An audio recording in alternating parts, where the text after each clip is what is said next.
రాజకీయాలు రోజులు లెక్క పెట్టుకుంటున్నాయి. అధికార పక్షం కంటే విపక్షం రోజులను లెక్కేస్తూ ఉంది.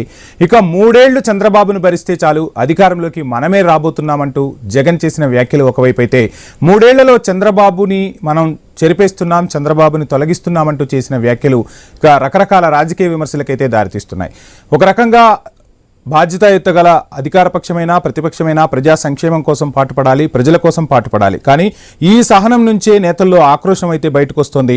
తాజాగా వైసీపీ అధినేత మాజీ ముఖ్యమంత్రి జగన్ చేసిన వ్యాఖ్యలైతే ఒక రకంగా చిచ్చు రేపుతున్న పరిస్థితి. సీఎం చంద్రబాబును ఉద్దేశించి గతానికంటే పదునైన వ్యాఖ్యలు చేశారు జగన్. గట్టిగా 3 సంవత్సరాలు కళ్ళు మూసుకుంటే చంద్రబాబు ఎగిరిపోతారన్నది జగన్ కమెంట్. ఆంధ్రప్రదేశ్లో ఎన్నికలు జరగడానికి ఇంకా 4 ఏళ్ల సమయం ఉంది. ఇటీవలే తొలి వసంతం జరుపుకుంది కూటమి సర్కార్. జగన్ మాత్రం 3 ఏళ్లే అంటున్నారు. ఇందులో లాజిక్ లేకపోలేదు. సమరానికి ఇంకా 4 ఏళ్లున్నప్పటికీ 3 ఏళ్ల తర్వాత రాష్ట్రం ఎన్నికల మూడ్లోకి వెళ్లిపోతుంది. ఆ విషయాన్ని దృష్టిలో పెట్టుకునే జగన్ 3 ఏళ్లని అని ఉండవచ్చు. అయితే సీఎం చంద్రబాబు ఎగిరిపోతారు అని జగన్ ప్రస్తావించడమే ప్రస్తుత చర్చ. రాజకీయ పార్టీల మధ్య సిద్ధాంత చర్చలు, అంశాల వారీగా విమర్శలు కాలగర్భంలో కలిసిపోయాయి.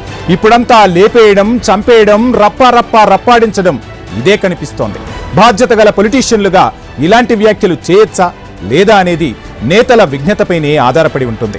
గతంలోనూ సీనియర్ పొలిటీషియన్లు నేతల వ్యక్తిగత అంశాలను ప్రస్తావిస్తూ విమర్శలు చేయాల్సి వస్తే ఆచితూచి మాట్లాడేవారు, వ్యంగ్యాస్త్రాలపై ఆధారపడేవారు. ఆ మాటలకే నేతలు సిగ్గుతో చచ్చిపోయేవారు. నేటి రాజకీయాల్లో వ్యంగ్యం ఎందుకని నేరుగా వార్నింగ్ ఇచ్చేస్తున్నారు. ఆ వార్నింగ్కి తిట్లు, శాపనార్థాలు ఒకటంటే ఏది పడితే అది జత చేస్తున్నారు. ఇలాంటి పోకడలు, వ్యాఖ్యలపై అసలు జనం ఏమనుకుంటున్నారు అనేది నాయకులు పట్టించుకోవడం లేదు. తిట్టామా, హెచ్చరించామా, పైచేయి సాధించామా అనేదే చూస్తున్నారు లీడర్లు. మరి ఈ 3 ఏళ్ల తర్వాత ఏపీ రాజకీయాలు ఇంకెలా ఉంటాయి? ఎలాంటి సెన్సార్ మాటలకు ఆస్కారం ఇస్తున్నాయి ప్రస్తుత మాటలు? ఇదే అంశంపై ఈరోజు ఐ న్యూస్ స్పెషల్ డ్రైవ్ చేపట్టింది. ఇక ఒకసారి మాజీ ముఖ్యమంత్రి వైసీపీ అధినేత జగన్ ఏమన్నారో ఒకసారి చూద్దాం. ప్రజలకు కూడా బాగా అర్థమైపోయింది. చంద్రబాబు నాయుడు ప్రభుత్వం ఇక పోతా ఉంది. గట్టిగా కళ్ళు మూసుకుంటే మరో 3 సంవత్సరాలలో చంద్రబాబు నాయుడు ఎగిరిపోతాడు, మళ్ళా వచ్చేది వైఎస్ఆర్ కాంగ్రెస్ పార్టీ అని చెప్పి వైఎస్ఆర్ కాంగ్రెస్ పార్టీ తలుపు తడతా ఉన్నారు.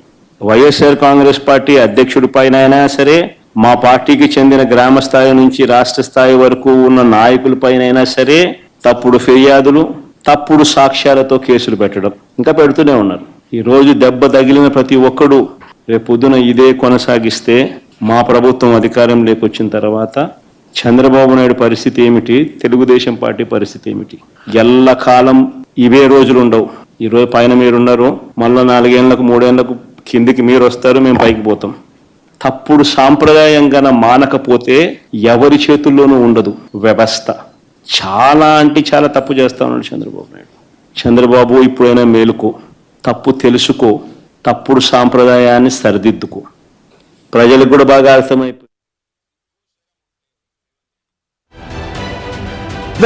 అధికారంలోకి రాబోయేది మేమే. ఇక 3 సంవత్సరాలు కళ్ళు మూసుకుంటే చాలు, ఆ తర్వాత మేమే అధికారంలోకి వస్తాం. ఇప్పుడు మీరేం చేస్తున్నారో దానికి 10 చేస్తామంటూ డైరెక్ట్గా వైసీపీ అధినేత జగన్ మాట్లాడిన మాటలు మనం చూసాం. రాజకీయాల్లో విమర్శలు, ప్రతి విమర్శలు ఉండాలి, కానీ కవ్వింపు చర్యలు ఉండకూడదు, అలాగే కక్ష సాధింపు చర్యలు ఉండకూడదు. ప్రపంచంలోనే అతిపెద్ద ప్రజాస్వామ్య దేశం మనది. భారతదేశంలో ప్రజాస్వామ్యం అనేది ఉంటుంది.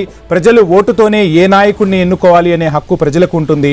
కానీ బాధ్యతాయుత ప్రతిపక్షంగా అధికార పక్షానికి సంబంధించి వారు చేసే పనుల్లో విమర్శలు, ప్రతి విమర్శలు చేయడంలో తప్పులేదు. కానీ ఒక వ్యక్తిని టార్గెట్గా చేసుకొని మాటలు కానీ విమర్శలు కానీ ఉండకూడదు అనేది రాజకీయ విశ్లేషకుల నుంచి వినిపిస్తున్న మాట. అదేవిధంగా చంద్రబాబుపై జగన్ తీవ్ర వ్యాఖ్యలు చేశారు. వార్నింగ్ పాలిటిక్స్ అనేవి ప్రస్తుతానికైతే ఆంధ్రప్రదేశ్లో నడుస్తున్న పరిస్థితి. ఇక ఇదే అంశానికి సంబంధించి ఈరోజు ఐ న్యూస్ స్పెషల్ డ్రైవ్ చేపట్టింది. ఇక ప్రజాస్వామ్యంలో పాలకులు ఎలా ఉండాలి, అదేవిధంగా ప్రతిపక్ష పాత్ర ఏంటి అనే దానిపై ఐ న్యూస్ ఈరోజు స్పెషల్ డ్రైవ్ చేపట్టింది. డ్రైవ్లో మనతో మాట్లాడేందుకు మనకు